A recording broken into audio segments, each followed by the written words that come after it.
بسم الله الرحمن الرحيم. الحمد لله الذي أنزل على عبده الكتاب ولم يجعل له عوجا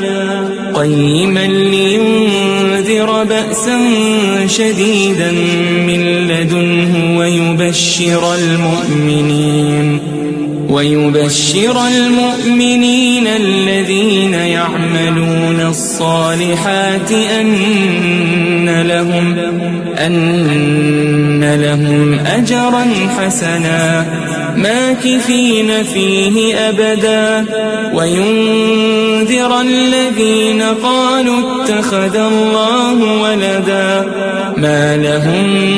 به من علم ولا لآبائهم كبرت كلمة تخرج من أفواههم إن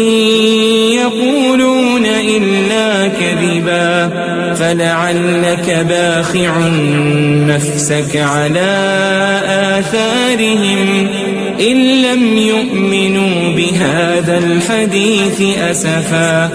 إنا جعلنا ما على الأرض زينة لها لنبلوهم أيهم أحسن عملا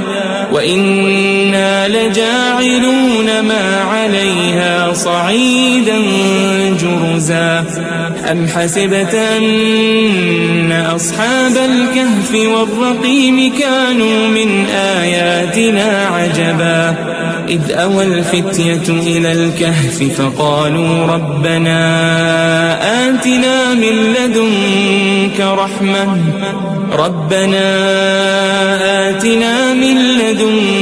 رحمة وهيئ لنا من أمرنا رشدا.